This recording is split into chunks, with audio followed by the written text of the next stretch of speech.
Hello beautiful people, I'm RaishPhoenix, and in today's video I will be showing you guys how I turn this sketch into this grayscale painting. If you'd like to see, just keep watching. Alright, let's just jump straight into it. So I decided to draw Londynn B because, man, I had to. Honestly, I don't know if you guys have noticed this already, and I'm pretty sure I've said it, but I like to illustrate anybody who I feel a strong connection to, in the sense that I appreciate their character, their energy, their drive, whatever it may be about a particular person. Whenever I am drawn to their energy, I kind of just go off of that feeling and I use that to illustrate the energy I get and kind of put it back into the universe. So it's very much so a I guess like an equivalent exchange of energy whenever I try or whenever I decide to illustrate someone.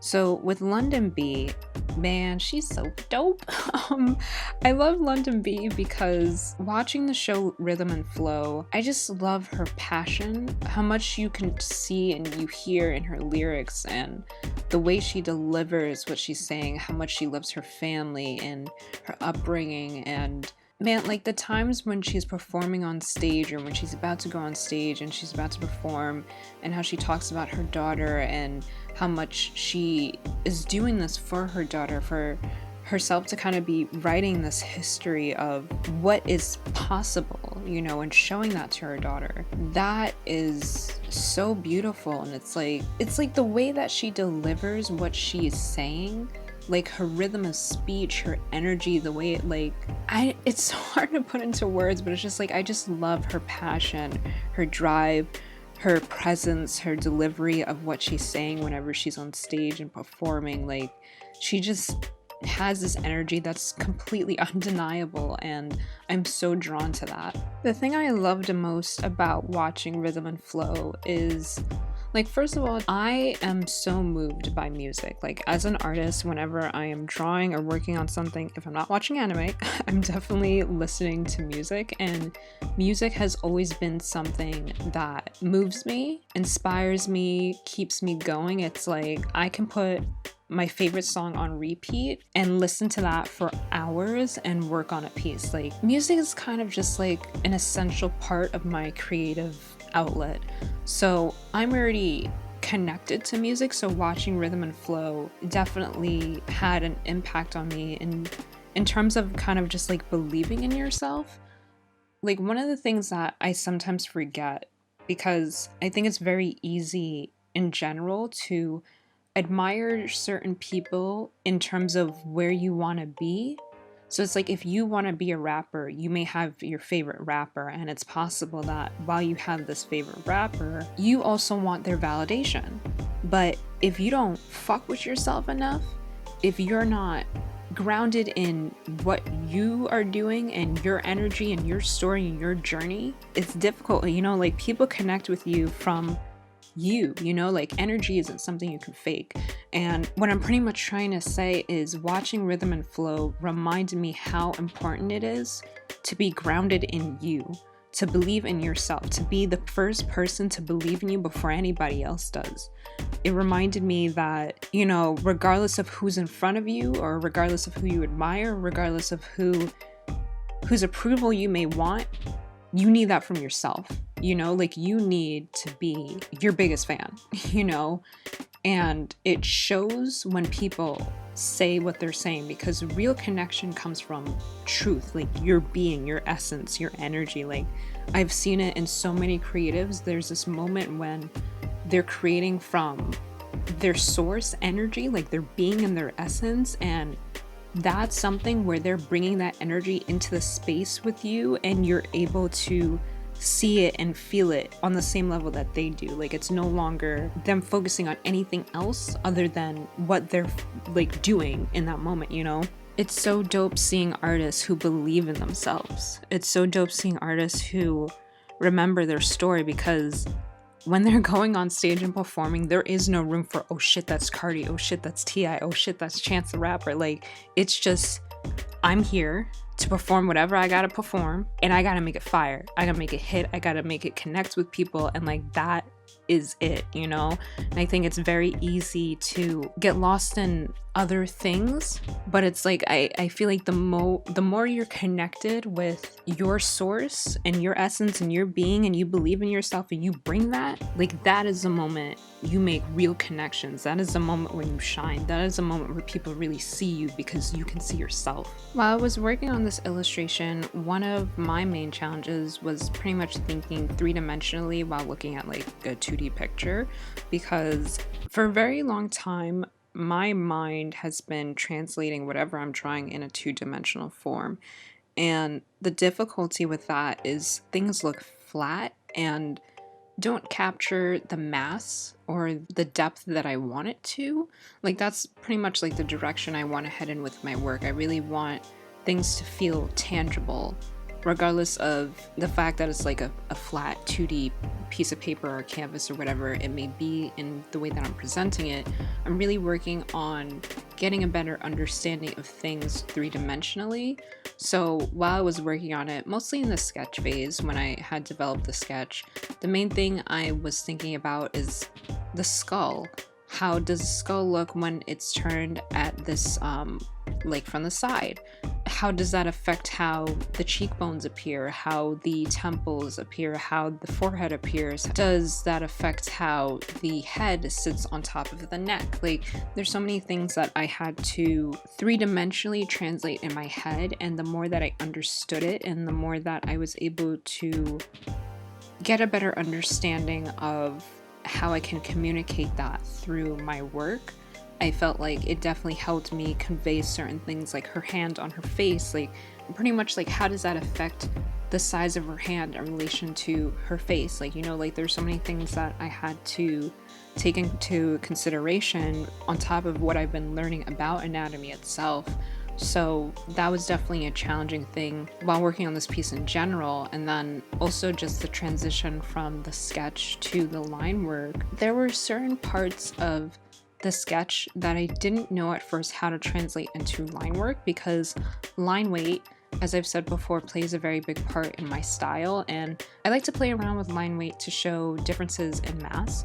So that can be a bit challenging when I want to use thin lines to convey a particular space or particular part of the body, but at the same time, like I want to keep the lines thin. Like it's tricky sometimes finding that balance between, okay, how do I use a thin line but also use line weight in a way that it doesn't stray too much from the original sketch. So in the area that I'm talking about in particular, it was with her hair.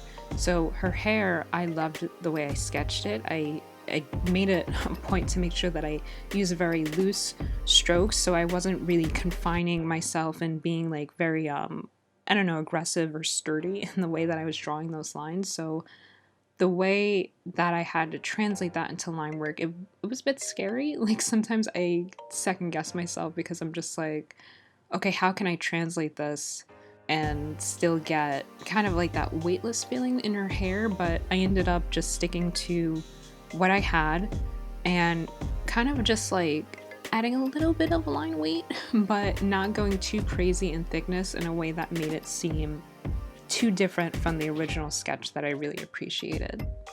So it's kind of interesting right now to be sharing my work with you guys, because I am sharing it at a point where I am improving a lot and my work is changing. So even though there are times when I may share my work and it's just a line work or it's just the grayscale, it's like it's not done yet. Like, I'm just showing you guys what I have so far. Even with this piece at the end of the video, it's still not done yet. But I've been working differently in terms of my process, because in the past I used to do sketch and line work and then go straight to color. The problem with that was that I didn't have that great of an understanding of color at that point, so I would kind of just pick a color because it looked nice. So I'd be like, okay, I want to use this red because this red looks pretty, and I want to use this green because this green looks pretty, but I never really took enough time to really think about or see how well or how poorly those two colors work together, depending on if it was a warm red or a cool green. So it's like, now that I am working in a process in which I do sketch, line work, grayscale, and then color, it helps me separate things in a way that definitely helps me improve overall, because with grayscale, it forces me to think about tone. Tone is another thing that I wasn't paying attention to either. I definitely knew about shading and highlighting, but the depth of my understanding of tone is kind of difficult to explain, because it's something that I watched a video on, and once I watched it, I was just like, oh shit. But pretty much, I'm gonna try to say it in a nutshell, but the thing about tone is when you have tones that are grouped together in one spot, it kind of makes it easier on the eye versus if they're all over the place. So if I have the background as the lightest tone, and then I have the middle ground as a medium tone, and then the foreground as the darkest tone, then that makes it easier for the viewer to view. And that's not even touching on color yet, that's just tone, right? So when you have tones in a specific section, it makes it easier to view, and it's a lot easier on the eye. It's just not, like, I know I keep saying easy, but pretty much it just does something that makes it way more organized, versus if you have tones all over the place, it may look cool, but it could also be a little bit distracting. So I've been definitely working on using grayscale to help me hone in more on where I'm putting my tones. And then when I go to color, I'm approaching color in the sense that I am actually thinking about my color palette, because in the past, it's difficult to explain the past because I'm not even sure what I was doing, but I know for a fact I wasn't saying or sitting down and deciding these are my colors and I'm not straying from it. Like, I think that I went very much so like, this is a nice color, put that, that's a nice color, put that. Whereas now, in the beginning, before I even put the colors down, like on the actual piece, I kind of do swatches on the side and I make a decision of what colors I want to use. And I look at how they relate to each other and make sure that it works very cohesively and it's not kind of just like a random selection. So doing that and working on my process this way has helped me so much. It adds more direction. I don't feel as lost anymore in my process. It's like I know what to do. It's just a matter of if I'm lazy and don't want to do it, or if I'm trying to work on another piece and just avoid this difficult task. But I have such a better understanding of direction now. Like, now I really know what to do next, and I haven't felt that much confusion with my pieces since I've done this new process. One thing I did try that was different from my other work is that I decided to use a dark brown line work instead of black, because with the dark brown, it kind of, I don't know, it's not as harsh. It's kind of interesting because this kind of relates in a way to my makeup. So in the past, when I did my makeup, I used to put black eyeliner in my waterline all the time because I just loved the depth and like how it made my brown eyes pop, right? And then eventually I started using brown eyeliner, and when I started using the brown eyeliner, it made it softer and it made it not as harsh, and it kind of gave it a different approach that I wasn't that much used to, but I really liked. So I kind of wanted to try that with my artwork, where I decided that I wanted to use a brown line work because honestly, like, the direction I'd like to move into is kind of trying to do my art without line work, or if I'm using line work for it to kind of fit more with the tones that are closest to it. So it's like if I'm doing somebody who has blonde hair, I want the line work to fit with blonde hair. If the skin tone is a deeper skin tone, I want the line work to fit with deeper skin tone. Like, that's kind of the things I want to start experimenting with.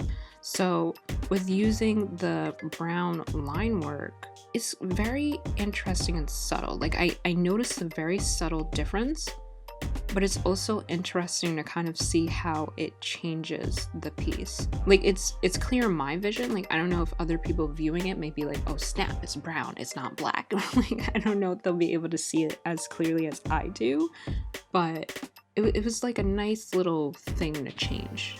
With doing face studies like this, I'm starting to notice kind of how restricted I am at times in terms of my, I don't know, I guess in terms of how accomplished I feel with a piece in relation to the photo I'm referencing, because I'm very detail oriented and I love going in on detail and I love taking the time to make something look as close as possible to the original source of inspiration, but I'm learning to be at peace with kind of just doing my own rendition of it, figuring out how to let my style shine, because I have these back and forth moments where I am working on an illustration and my style starts to affect how close to the original photo something looks, and then I kind of start to feel like if it doesn't look like the original photo, I'm doing a poor job at illustrating something. So I kind of fight back what's instinctually natural for me,